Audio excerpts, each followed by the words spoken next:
ఉండాలి. లేచిపోతూ మళ్ళీ వచ్చి కూర్చుంటూ మంచి మర్యాద లేకుండా ప్రవర్తించే మనుషులుగా ఒకవేళ మనం ఉంటే మనం దేవునికి సంబంధించిన వాళ్ళం కాదు, దేవుని ఆత్మకు సంబంధించిన వాళ్ళం కాదు. మనల్ని పాడు చేసే ఆత్మ దురాత్మకు సంబంధించిన వాళ్ళై ఉంటారు. హల్లెలూయా, హల్లెలూయా, హల్లెలూయా. ఏం చేస్తాడు యేసు ప్రభువుని గురించి వచ్చిన పరిశుద్ధాత్మ? ఏం చేస్తాడు అంటే మర్చిపోకుండా యేసుని గురించి తెలియజేసిన సంగతులన్నిటిని గురించి ఆయన నిన్ను మర్చిపోకుండా వాటిని జ్ఞాపకం చేస్తూ ఉంటాడు. అది ఆయన పని. పరిశుద్ధాత్మ పని ఏంటి? ఒకటి, యేసుని గురించి సాక్ష్యం ఇస్తాడు. రెండు, ఆయన గురించి తెలియజేసినటువంటి సంగతులను నువ్వు మర్చిపోకుండా వాటిని నీ జ్ఞాపకంలో ఉండేటట్టు చేస్తాడు. ఇప్పుడు మర్చిపోయేవాడు ఎవరు చెప్పండి? దారి పక్కన పడే విత్తనాలు లాగా ఉంటారు. దుష్టుడు వచ్చాడు, దారి పక్కన పడే విత్తనాలు ఏం చేశాడు? పక్షులు వచ్చి ఎత్తుకెళ్ళిపోయి అనగా దురాత్మ వచ్చి ఎత్తబడిన వాక్యం ఎత్తుకొని వెళ్ళిపోయాడు. నేను అడిగితే ఆడ తీసుకొని చెప్తాను. ఇక్కడ అది గుర్తుంటే దేవుడి ఆత్మ నీలో దాన్ని భద్రం చేసినట్టు. అది మర్చిపోతే దేవుని ఆత్మ నువ్వు విడిచిపెట్టినట్టు. దురాత్మ వచ్చి ఆ వాక్యాన్ని ఎత్తుకుపోయిందని అర్థం. దురాత్మ వచ్చి వాక్యాన్ని ఎత్తుకుపోయిందంటే నీది ఎందుకు జ్ఞాపకం ఉంది? జ్ఞాపకం ఉండాలి అంటే ఎవరికి లోబడాలి? పరిశుద్ధాత్మకు లోబడాలి. ఎవరి పేరుతో లోబడాలి? యేసుక్రీస్తు పేరుతో లోబడాలి.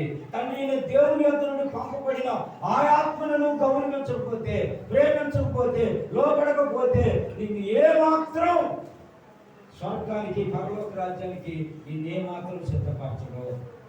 సిద్ధపడి ఉండాలి అంటే దేవుని యొక్క వాక్యాన్ని దృష్టిలో ఉంచుకోవాలి, హృదయంలో ఉంచుకోవాలి. అది ఫలించి ఫలించి ఫలించి ఎట్లా శాఖోప శాఖలుగా అది విస్తరించి కొనసాగాలి, విస్తరించి కొనసాగాలి.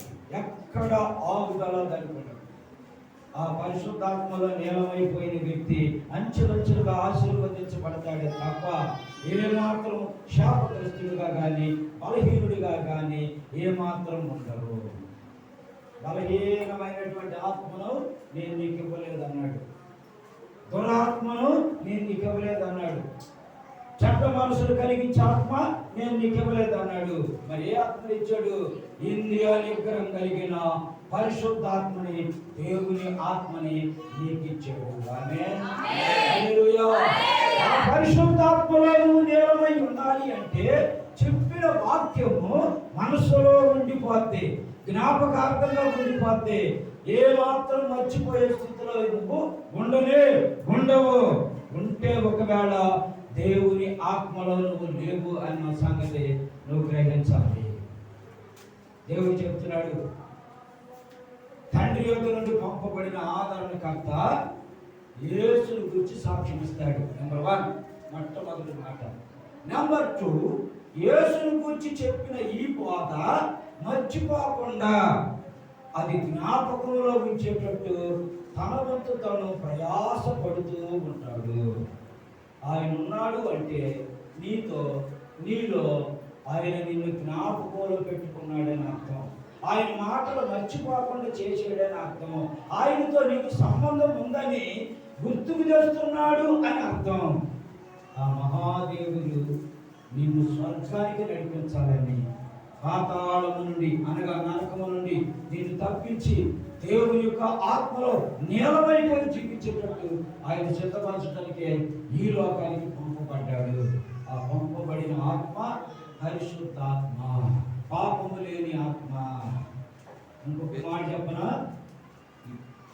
మనిషి కుమారునికి వ్యతిరేకంగా ఏమైనా ప్రవర్తిస్తే క్షమాపణ కలదు కానీ పరిశుద్ధాత్మను దుఃఖపరిస్తే, పరిశుద్ధాత్మతో వ్యతిరేకంగా ప్రవర్తిస్తే ఈ యుగమందైనను రాబో ఆ యుగమందైనను పాప క్షమాపణ ఉండదు, పాతాళానికి వెళ్ళవలసిందే.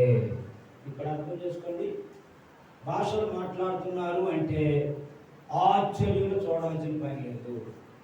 భాషలు మాట్లాడుతున్నారు అంటే నీకు అర్థం కానప్పుడు దేవుని స్తుతించు అంతే. అంతే. అది ఏ ఆత్మ, అది ఏ ఆత్మ అనే వివరణ నీకు అనవసరం, నువ్వు మాట్లాడకూడదు. అది పరిశుద్ధాత్మ దేవుడు తనకిచ్చినటువంటి కృపావరాలు. ఇవి మనుషుల భాషలు వేరు. మనుషుల భాషలో తెలుగు, ఇంగ్లీషు, హిందీ, తమిళ్ ఇలాంటివన్నీ అవి భూమి మీద ఉన్న భాషలు. ఒక దేశానికి ఒక భాష, ఒక ప్రాంతానికి ఒక భాష, అవి మనుషుల భాషలు అవి. కానీ దేవదూతల భాషలు మనుషులకు అర్థం కావు. దేవదూతల భాషలు మనుషులకు అర్థం కావు. దేవునితో తను దేవునితో మాట్లాడుకుంటా ఉంటారే తప్ప ఆ భాషలో ఆయన ఇచ్చాడు, ఆయన మాట్లాడుకుంటాడు. ఆ భాషకు సంబంధించిన ఆత్మ ఆ మనిషి మీద గురించి ఆయన సంతోషిస్తూ ఉంటాడు. తొందరపడి అది ఏ ఆత్మ అనే విచారణలోకి ఏ మనుషుడు వెళ్ళకూడదు. పొరపాటున పరిశుద్ధాత్మ దేవుడు దుఃఖపడ్డాడు అంటే ఆ మనిషికి రక్షణ ఉన్ననాగలు ఓడగొట్టినట్టే. అతను చనిపోయి పాతాళానికి వెళ్ళిపోతాడు తప్ప పరిశుద్ధాత్మలో నీలమైపోయే అవకాశం తనకు దొరకదు. పరలోక రాజ్యం తనకు దొరకదు. అందుకనే దేవుడు అన్నాడు, మనిషి కుమారుడికి విరోధంగా ఏ మాట అయినా మాట్లాడు, పాప క్షమాపణ కలిగింది. ఆయనైతే క్షమిస్తాడు, ఆయనైతే ఓర్చుకుంటాడు, ఆయనైతే నిన్ను సహించుకుంటాడు, ఆయనైతే నిన్ను నిబ్బరమైన బుద్ధిలోనికి నడిపించమని నీ కోసం ఆయన విజ్ఞాపన చేస్తున్నాడు. ఆ విజ్ఞాపన ప్రార్థన నీ యొద్దకు తెచ్చి పెడుతున్నాడు పరిశుద్ధాత్ముడు. హల్లెలూయా. ఆ పరిశుద్ధాత్మకు వేరు వేరుగా మాట్లాడితే పాప క్షమాపణ దొరకదు. నెంబర్ 2 ఏంటి? యేసుని గురించి పరిశుద్ధాత్మ దేవుడు పలుకుతున్నప్పుడు, సాక్ష్యం ఇస్తున్నప్పుడు, ఆయన గురించి సంగతులు పలుకుతున్నప్పుడు నువ్వు మర్చిపోకుండా ఉండేదాని కొరకై ఆ పరిశుద్ధాత్మ దేవుడు వాటిని నిన్ను జ్ఞాపకంలోనికి వాటన్నిటిని తెచ్చి నీ మనసులో ఫిక్స్ చేసి ఉంచుతాడు. అప్పుడు అంటావు, నేను పలానా చోట మీటింగ్కి వెళ్తే అక్కడ చెప్పిన వాక్యం ఈ రోజుకి గుర్తుంది అంటారు. ఆ పరిశుద్ధాత్మను కలిగిన వారు అక్కడ చెప్పిన వాక్యాన్ని మనసులో దాచుకొని మర్చిపోకుండా ఉండేటట్టు ప్రార్థన చేసుకుని ఫిక్స్ అయిపోయారు. ఆమేన్. హల్లెలూయా. చాలా మందికి అర్థం కాదు ఇది. ఒకసారి మా గ్రామంలోనికి ఒక ఆయన వచ్చాడు. అప్పుడు వచ్చాడు 5 సంవత్సరాల కింద ఇక్కడ ప్రసంగం చేయటానికి. 5 సంవత్సరాల తర్వాత మళ్ళీ వచ్చాడు, అదే ప్రసంగం చేస్తున్నాడు. 5 సంవత్సరాల నాడు ఏ ప్రసంగం చేశాడో అదే ప్రసంగం 5 సంవత్సరాల తర్వాత మళ్ళీ ఆహ్వానించబడిన ఆయన ఆ మొట్టమొదటి వచ్చినప్పుడు చేసే ప్రసంగం, ఆ ప్రసంగం ఈ 5 సంవత్సరాల తర్వాత అదే ప్రసంగం చేశాడు. జనం చాలా మంది విన్నారు, కానీ అదేదో కొత్త ప్రసంగం అనుకున్నారు. అలాగే తెలియదు. నేను ఆయన నిలబడి అన్నాను, అయ్యా ఇక్కడికి ఒకసారి వచ్చావు కదా నువ్వు అన్న. వచ్చాను అన్నాడు. అదే సంవత్సరం నీకు తెలుసా అన్న. తెలవదు అన్నాడు. నాకు తెలుసా అన్న. ఆ రోజు చేసిన ప్రసంగం ఏంటో తెలుసా, నీకు తెలుసా అన్న. ఆలోచనలో పడ్డాడు. ఆ రోజు వచ్చే ప్రసంగం చేసేవో ఇదే రోజు మళ్ళీ అదే ప్రసంగం చేస్తున్నావు. ఇంకా బైబిల్లో ఎన్ని ప్రసంగాలు లేవా, ఒక్కటేనా ఉంది, నీకు అది ఒక్కటేనా వచ్చు, ఇంకేం రాదా అన్న. ఇప్పుడు పోయి పిల్లలు రానే రాదు. హల్లెలూయా. హల్లెలూయా. అన్ని సంవత్సరాల నాడు చేసినటువంటి ఆ ప్రసంగాన్ని జ్ఞాపకంలో ఉంచుకున్న వ్యక్తులు ఆ గ్రామంలో ఉన్నారు. అందుకే ఆయనకి భయం, అయ్యా నేను వస్తే వేరే కొత్త ప్రసంగం చేస్తాను, కానీ నేను మర్చిపోయి చేసే ప్రసంగం జోలికి నేను రాను. పరిశుద్ధాత్ముడు నీలో ఉంటే ఆ రోజు చేసిన ప్రసంగం ఎన్ని సంవత్సరాల నాడు చేసినా అది ఒక్క మాట అయినా నీ దృష్టిలో ఉంచుతాడే తప్ప ఏమాత్రం మర్చిపోయే స్థితిలో నిన్ను ఉంచడు. ఎందుకని ఆయన ప్రమాణం చేశాడు, వాగ్దానం చేశాడు, యేసును కూర్చున్నటువంటి సంగతులను నేను మీకు తెలియజేస్తాను, అవి జ్ఞాపకం చేస్తాను, మర్చిపోయే స్థితిలో మిమ్మల్ని ఏమాత్రం ఉంచను అని మాట ఇచ్చాడు. ఆ మాటను అర్థం చేసుకుని బ్రతికేవాడు నిజంగా ధన్యుడే. హల్లెలూయా. హల్లెలూయా. అదే ఈ మాట యొక్క మూల ప్రసంగం ఏంటంటే, ఎందరైతే దేవుని ఆత్మ చేత నడిపింపబడుదురో వారందరూ దేవుని కుమారులు అనబడుదురు. ఆమేన్. నడిపించేవాళ్ళు, సర్వసత్యమును గురించి ఆలోచన కలిగించే ఆ ఆత్మ ద్వారా నడిపించేవాళ్ళు పాపము చెయ్యజాలరు. ఆయన ఎవరో తెలుసా? ఆయన నీలో ఉండి ఎలాంటి ప్రార్థన చేసే దేవుడో తెలుసా? రోమీయులకు అపోస్తలుడైన పౌలు ఉత్తరం రాస్తూ 8వ అధ్యాయం 26వ వచనం కాను చదువు. ఆయన గొప్పతనం ఏందో. అటువలే ఆత్మయు మన బలహీనతను చూచి సహాయము చేయుచున్నాడు. ఎలాగా మనము గుప్తముగా ఎలాగూ ప్రార్థన చేయవలనో మనకు తెలియదు కానీ ఉచ్చరింప చెప్పశక్యము కానీ మూలుగులతో ఆమేన్. ఆయాత్మే మన పక్షముగా ఏం చేస్తున్నాడు? విజ్ఞాపనము చేస్తున్నాడు. ఎందుకు చెప్పండి? నీలో ఆయనలో నువ్వు ప్రార్థన చేయటం మొదలు పెడితే నీకు ఎన్ని గంటల సమయం పట్టిందో నీకు తెలియదు. చాలా మందికి ఇసుకు పుట్టింది. అయ్యా ఆయనకు ప్రార్థన ఇచ్చా వదిలి పెట్టదు, ఆమెకు ప్రార్థన ఇచ్చా వదిలి పెట్టదు. ఆమె ఎవరికి ఇవ్వాలి? పరిశుద్ధాత్మలో పాలు పంపులు లేనోడికి ప్రార్థన ఇస్తే ఏం చేయాలో తెలియదు, ఎలా చేయాలో తెలియదు, ఎంతసేపు చేయాలో తెలియదు, ఏం అడగాలో తెలియదు. వాళ్ళు చివరికి ఏం చెప్తారంటే వాళ్ళని ఎలాంటి వాడు ప్రార్థన ఎలా ఉంటుందో చెప్తా. ఉచ్చరింప చెప్పశక్యము కానీ మూలుగులతో తానే మన ఆత్మలో ఉండి విజ్ఞాపనము మూలుగులతో పాటు చేయిస్తామంటాడు. ఆయన వచ్చి ప్రార్థన చేస్తున్నాడు అంటే ఆ మనిషిలో బలహీనతలు ఉండవు, ఆ మనిషిలో అనారోగ్యం ఉండదు, ఆ మనిషిలో మర్చిపోవటం ఉండదు, ఆ మనిషి లోకం వైపు చూడదు. ఆమేన్. హల్లెలూయా. పరిశుద్ధాత్మలో ప్రార్థన చేసే వాళ్ళు ఎలా ఉంటారు తెలుసా? ఒకసారి భోజనానికి వెళ్ళారంట సువార్థికులు, బాగా వాక్యం అందించారు, అందరూ ప్రార్థన చేశారు. ప్రార్థన చేసిన తర్వాత సేవకులను ఆహ్వానించారంట. ఆ సేవకులను ఆహ్వానిస్తే అభిషేకంతో నింపబడిన సేవకుడు అన్నాడంట, అయ్యా భోజనం వడ్డించారు కదా, కాస్త ప్రార్థన చేయి భోజనానికి.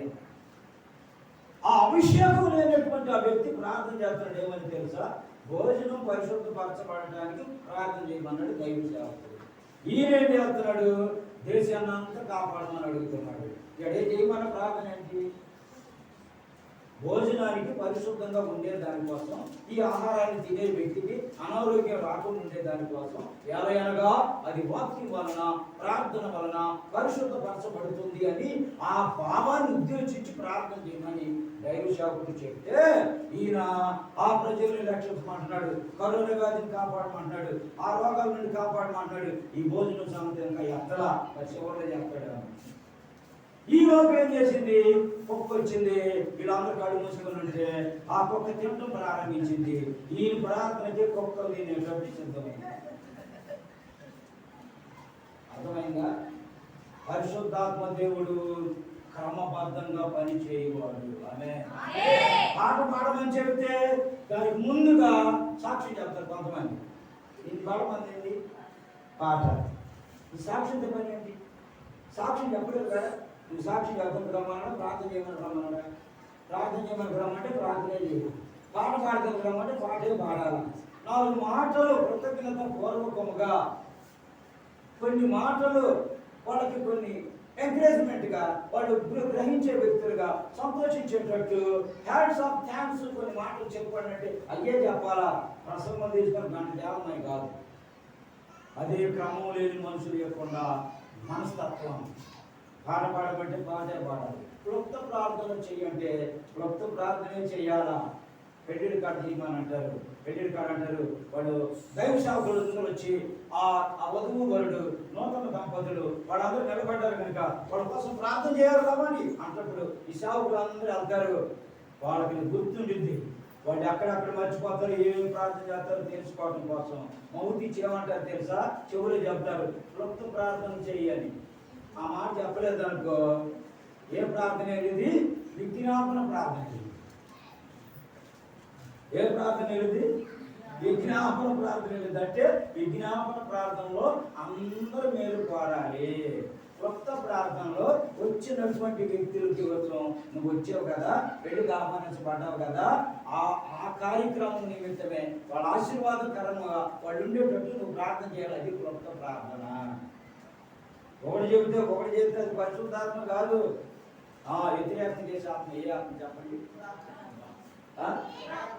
ఆ ఆత్మ గురించి నేను చాలా తర్వాత చెప్తాను. నేను చాలా వాటికి సంబంధించిన ఆత్మలు చాలా ఉన్నాయి, వాటికి పేర్లు చాలా ఉన్నాయి. ఆ పేర్లు తర్వాత చెప్తాను. ఇప్పుడు పరిశుద్ధాత్మ దేవుని గురించి తెలుసుకోండి. పరిశుద్ధాత్మ దేవుని గురించి తెలుసుకుంటే నీ సమస్యలు అక్కడ ఉండవు. పరిశుద్ధాత్మ దేవుడి నీ దగ్గరికి వస్తే సమస్యల నుండి నువ్వు విడుదల పొందుతావు. అపజయము నీకు ఏమాత్రం ఉండదు. జయ జీవితాన్ని ఇచ్చే దేవుడు నీ దగ్గరికే వస్తాడు. లోకాన్ని జయించే శక్తిని నీకు ఇస్తాడు.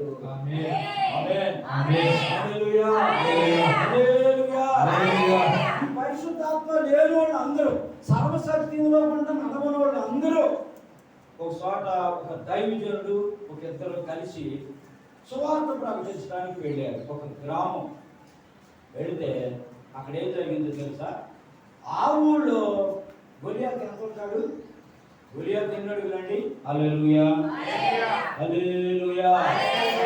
నేను గొలియాతును గురించి అడిగినప్పుడు మీరు ఎవరిని గురించో చూడదు. హల్లెలూయా. నేను అడిగింది గొలియాతును గురించి. అతను ఎంతో హైట్ ఉంటాడు, ఎంతలా ఉంటాడు? 6 మూరల జానుడు అంటే 9 అడుగులు 9 అంగుళాలు. 9 అడుగుల 9 అంగుళాలు ఎత్తు కలిగినవాడు. వాళ్ళందరూ ఎక్కడుంటారు? యూదుల్లో ఎక్కువగా ఉంటారు. ఇజ్రాయేల్ దేశంలో యూదులు ఉన్నారు. యూదుల్లో అంతలో వ్యక్తులు బలాజులు ఆ దేశంలో ఆలలో ఉంటారు. కానీ వేరే దేశంలో ఒక వ్యక్తి పుట్టింది, గొలియాతు లాంటి చెల్లెలు. ఎత్తు లావు ఉంది. ఆ ఊరిని ఒక ఆట ఆడిస్తుంది. ఒక దురాత్మ బట్టి ఆ ఊరి జనాన్ని ఒక ఆట ఆడిస్తుంది. ఎవరైనా ఆ గ్రామంలో ఎలాంటి వాడైనా, బలవంతుడైనా, డబ్ల్యూ పైల్మాన్ అయినా ఆమె దగ్గరికి వస్తే కళ్ళ కిందలైపోతాడే తప్ప గెలిచే యోగ్యత ఏ వ్యక్తికి ఉండదు. అలాంటి ఊళ్ళోకి మన సువార్తను ప్రకటించడానికి ఇద్దరు వెళ్ళారు. అభిషేకం కలిగిన వాళ్ళు. హల్లెలూయా. అభిషేకం కలిగిన వాళ్ళు గెటౌట్ వచ్చింది. ఈమెను మనం ఎలా ఓడించాలి అని. మన అనే పదం ఎప్పుడైతే వాళ్ళిద్దరిలోకి వచ్చిందో ఈమెను ఓడించగలమా అని అపనమ్మకం పుట్టింది. సర్వశక్తివంతుడైన నా యేసు ఆమెను ఓడిస్తాడు అన్న నమ్మకంతో వీళ్ళు వెళ్తే ఆ నమ్మకంతోనే అపరాత్మ పారిపోయేదే ప్రారంభంలోనే. కానీ చివరి వరకు ఉంది వీళ్ళ విశ్వాసాన్ని పరీక్షిస్తా ఉంది. వీళ్ళిద్దరు అనుకుంటారు ఏమో తెలుసా, మనం ఈ ఊళ్ళో యేసుక్రీస్తు గురించి పరిచయం చేయడానికి వచ్చాం, రక్షణ సువార్త అందించడానికి వచ్చాం. ఈ ఊళ్ళో ఎవరైనా కూడా రక్షణ పొందితే వాళ్ళకి నిత్యజీవం దొరికింది. కానీ వాళ్ళు ఒక అవగాహనలోకి వచ్చేసారు, ఒక ఆలోచనలోకి వచ్చేసారు. ఏంటా ఆలోచన అంటే, మీరేం చెబుతున్నారు అంటే, మేము నజరేయుడైన యేసుక్రీస్తుని గురించి చెబుతున్నాం. ఎందుకు? ఆయన పాతాళము నుండి తప్పించే దేవుడు, నిత్య జీవాన్ని ఇచ్చే దేవుడు. రైట్, ఆయన నిత్య జీవాన్ని ఇచ్చేవాడైతే, పాతాళానికి పంపని దేవుడే అయితే మేము ఆ దేవుడిని అందరూ నమ్ముకుంటాం. ఒక షరత్ ఉంది. ఆ షరత్ ఏందో తెలుసా?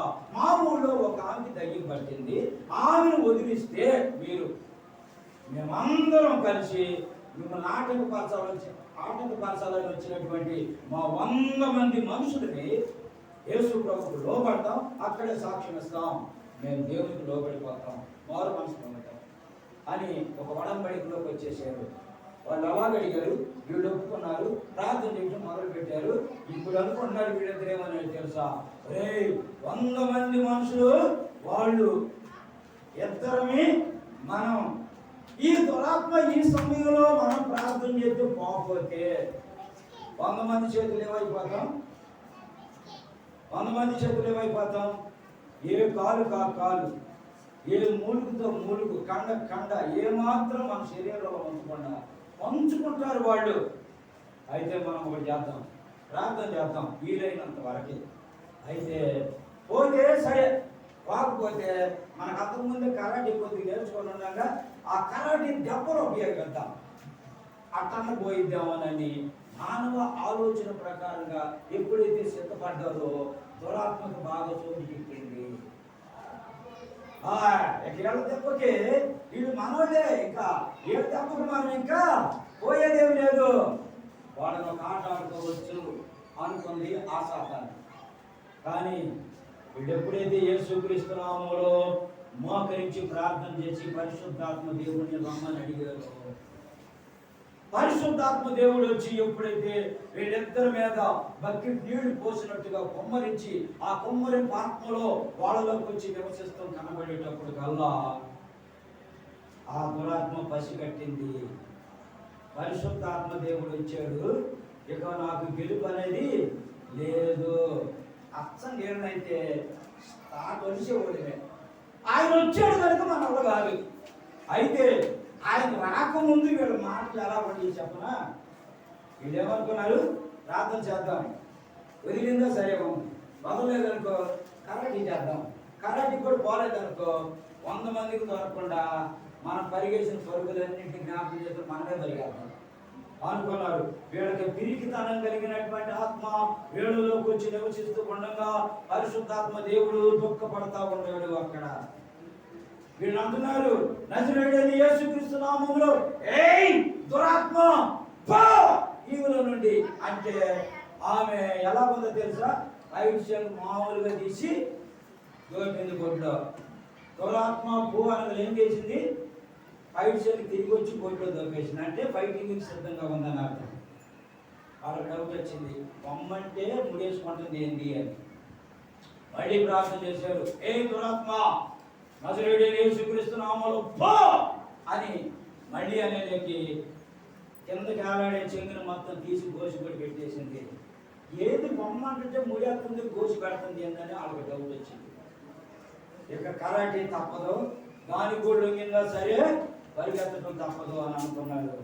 వెంటనే పరిశుద్ధాత్మ దేవుడు వీళ్ళిద్దరి కోసం కాదు దిగొచ్చింది, ఆ 100 మంది కోసం దిగొచ్చాడు. హల్లెలూయా.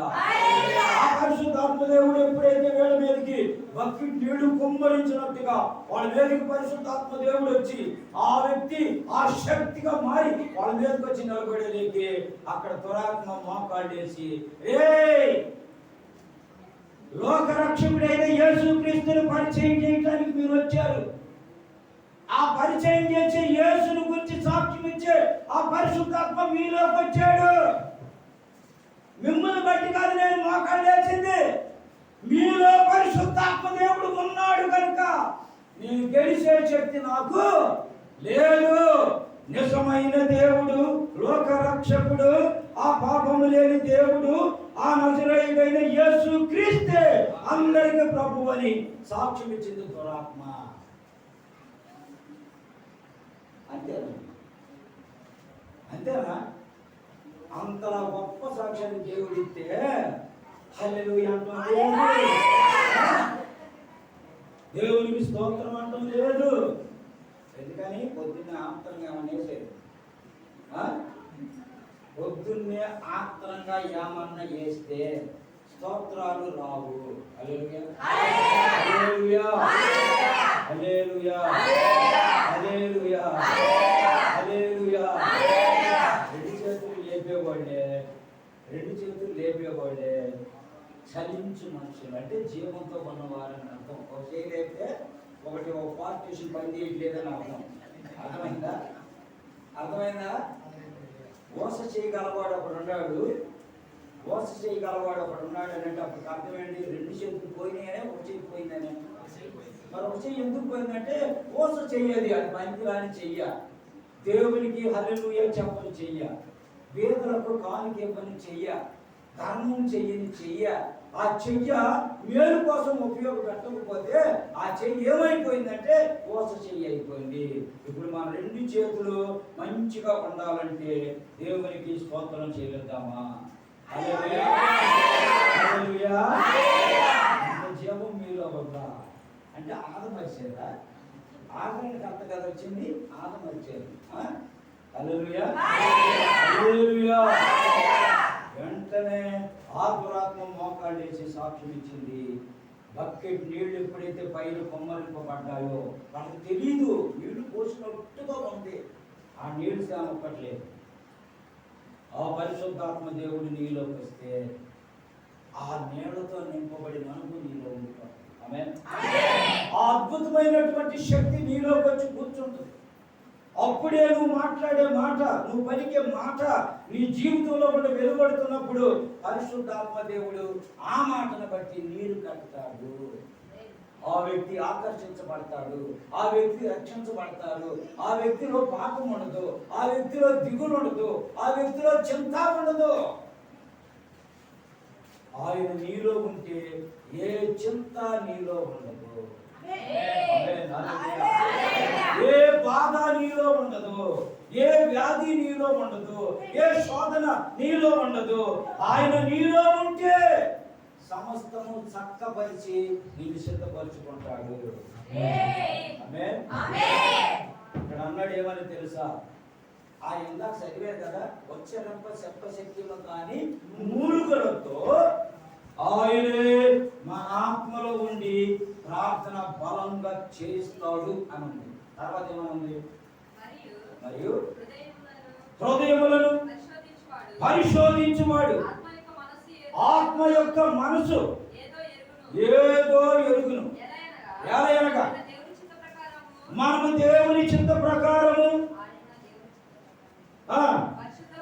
పరిశుద్ధుల కొరకు విజ్ఞాపనము చేయించున్నాడు. ఇక్కడ నుంచి బాగేనండి. దేవుని ప్రేమించు వారికి అనగా ఆయన సంకల్పము చొప్పున పిలువబడిన వారికి మేలు కలుగుటకై. ఆమేన్, ఆమేన్, ఆమేన్. ఆయన సంకల్పము చొప్పున పిలువబడిన వారికి సమస్తము మేలు కలుగుటకై సమకూర్చబడి జరుగుతున్నది. పరిశుద్ధాత్మలో ఉన్న వాళ్ళకి కొదువు ఏది ఉండదు. పరిశుద్ధాత్మతో నడిచే వాళ్ళకి ఏ మేలు కొదువై ఉండదు. పరిశుద్ధాత్మలో నీలమైపోయి నివసించే వాళ్ళకి లోక సంబంధమైన ముసలమ్మ ముచ్చట్లో చెవికి వినపడవు. వాళ్ళు పరిశుద్ధులుగా బ్రతకాలని ఆశపడతా ఉంటారు. లోకంలో జయించాలన్న శక్తితో నిలబడతా ఉంటారు. పిలువబడిన వారికే ఇన్నుంటే సమస్తము మేలు కొరకై సమకూర్చబడి జరుగుతున్నవి అని పిలువబడిన వారికి ఇన్నుంటే ఏర్పరచబడిన వారికి ఎన్నుండియో. ఇప్పుడు మనం ఎవరిలో ఉన్నాము? పిలువబడిన వారిలో ఉందామా, ఏర్పరచబడిన వారిలో ఉందామా? ఎందుకని పిలువబడిన వారు అనేకులు ఓకే, ఏర్పరచబడిన వారు కొందరే ఓకే. ఎందుకని? తెలుసుంటే మేము ఏడు చెప్పమా ఏంది అనేగా? తెలుసుంటే మేము ఏడు చెప్పమా.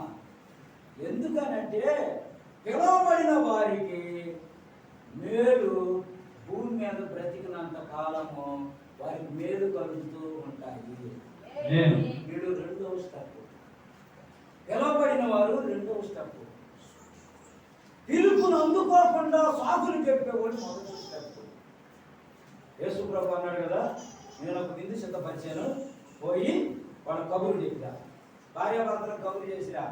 వాడు ఏమన్నాడు? నేను కొత్తగా పెళ్లి చేసుకున్నాను, నా భార్యతో నేను కాలం గడపాలి, కానీ ఈ విందులేంది వినోదాలేంది రాలేదని చెప్పు అన్నాడు.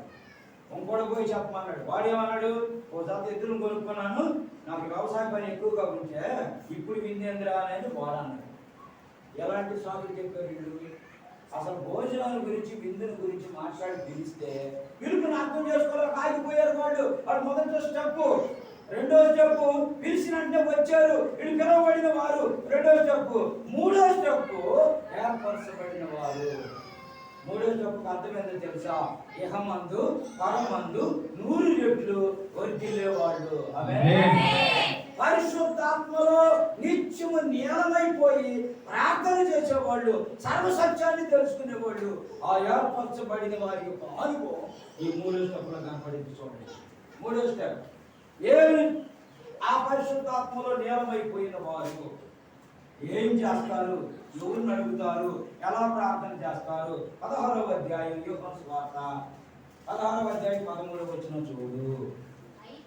అయితే ఆయన అనగా సత్య స్వరూపి అయిన ఆత్మ వచ్చినప్పుడు మిమ్మును సర్వ సత్యములోనికి నడిపించును. ఆమేన్.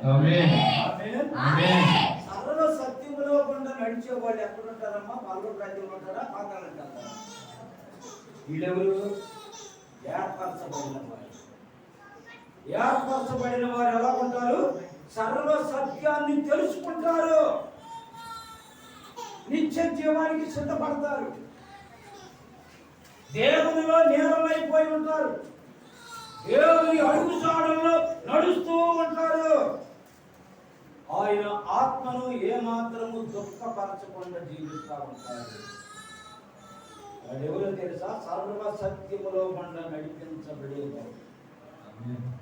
యేసుక్రీస్తు బోధలను పరిశుద్ధాత్మ దేవుడి జ్ఞాపకంలోనికి తెచ్చి సర్వ సత్యములో గుండా నడిపిస్తూ ఉండేటట్టు చేయగల దేవుడే పరిశుద్ధాత్మ దేవుడు.